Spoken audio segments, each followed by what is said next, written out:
Welcome to Technia TV. Hello, I am Dr. Sandeep Kumar. Today, I am delivering lecture on conducting discriminant analysis.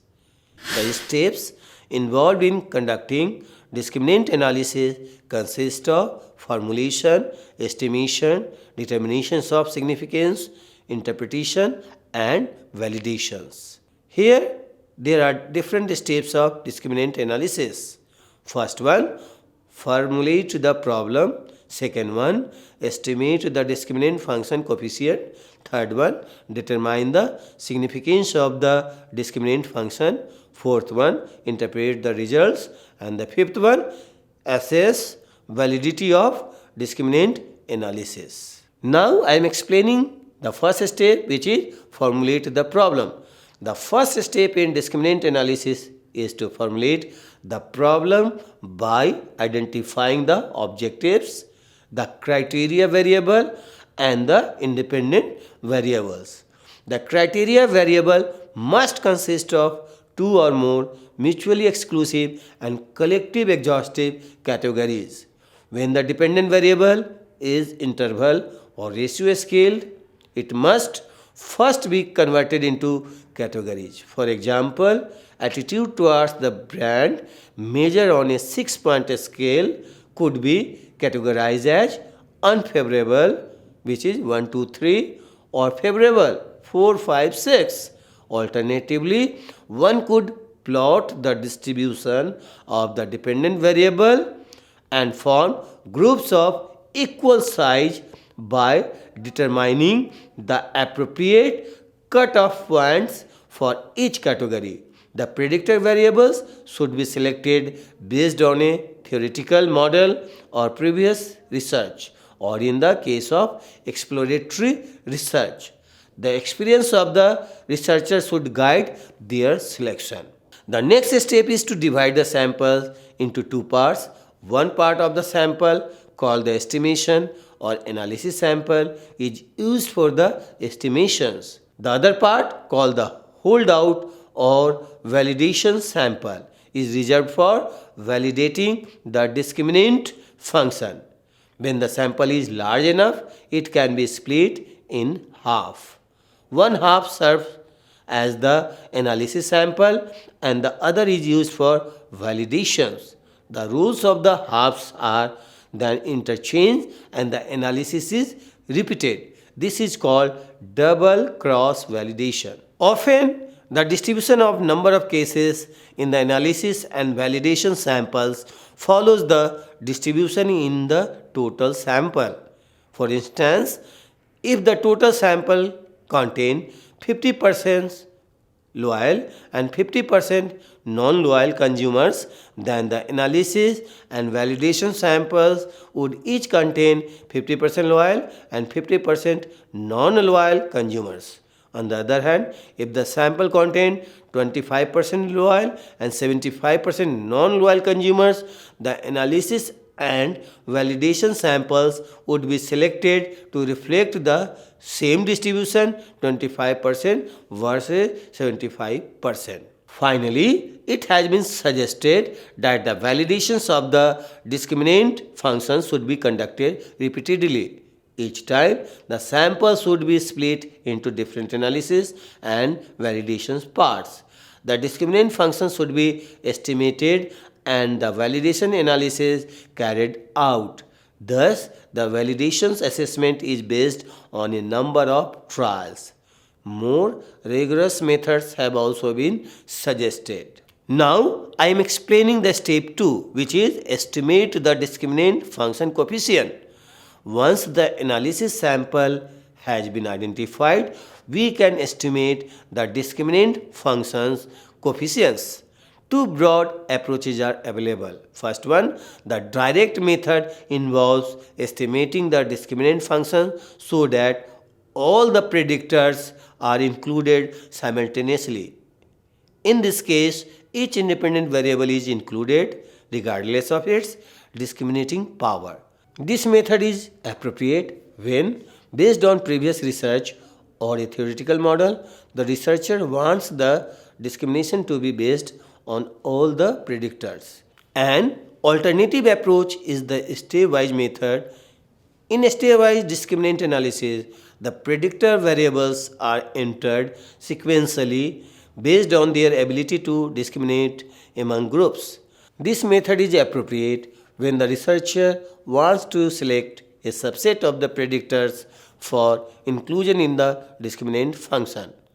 Now I am explaining the step 3, which is determine the significance of the discriminant function. It would not be meaningful to interpret the analysis if the discriminant functions estimated were not statistically significant. The null hypothesis that in the population the means of all discriminant functions in all groups are equal can be statistically tested. In SPSS, this test is based on Wilks lambda. If several functions are tested simultaneously, as in the case of multiple discriminant analysis, the Wilks lambda statistics is the product of the univariate lambda for each function. The significance level is estimated based on a chi-square transformation of the statistics. If the null hypothesis is rejected, indicating significant discriminations, one can proceed to interpret the results. Now I am explaining the step 4, which is interpret the results. The interpretations of the discriminant weights or coefficient is similar to that in multiple regression analysis. The value of the coefficients for a particular predictor depends on the other predictors included in the discriminant function. The signs of the coefficients are arbitrary, but they indicate which variables value result in large and small function value and associate them with particular groups. Given the multicollinearity in the predictor variables, there is no unambiguous measure of the relative importance of the predictors in discriminating between the groups.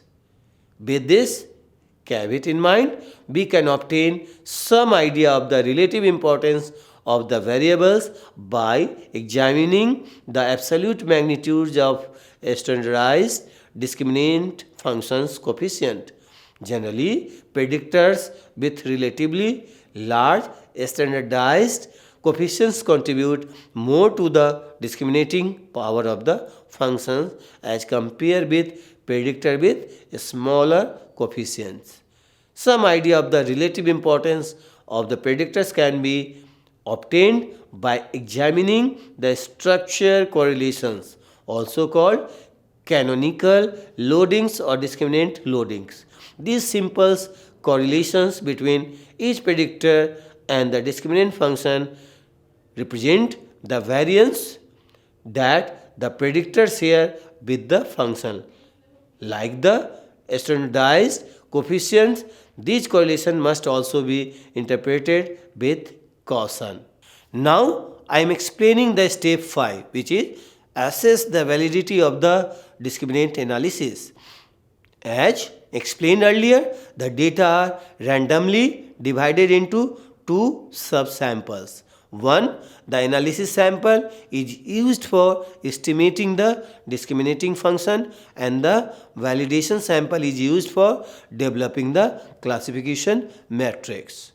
The discriminant weights estimated by using the analysis sample are multiplied by the value of the predictor variables in the holdout sample to generate discriminant scores for the cases in the holdout sample. The cases are then assigned to groups based on their discriminant scores and appropriate decisions rule. For example, to group discriminant analysis, a case will be assigned to the group whose centroid is the closest. The hit ratio or the percentage of cases correctly classified can then be determined by summing the diagonal elements and dividing by the total number of cases. It is helpful to compare the percentage of cases correctly classified by the discriminant analysis with the percentage that would be obtained by chance when the groups are equal in size, the percentage of chance classification is 1 divided by the number of groups. How much improvement should be expected over chance? No general guidelines are available, although some authors have suggested that classification accuracy achieved by discriminant analysis should be at least 25% greater than that obtained by chance. This is end of my lecture, which is the steps in discriminant analysis. Hope you will find it useful. Watch more lecture of research methodology or business research on Technia TV. Thanks a lot.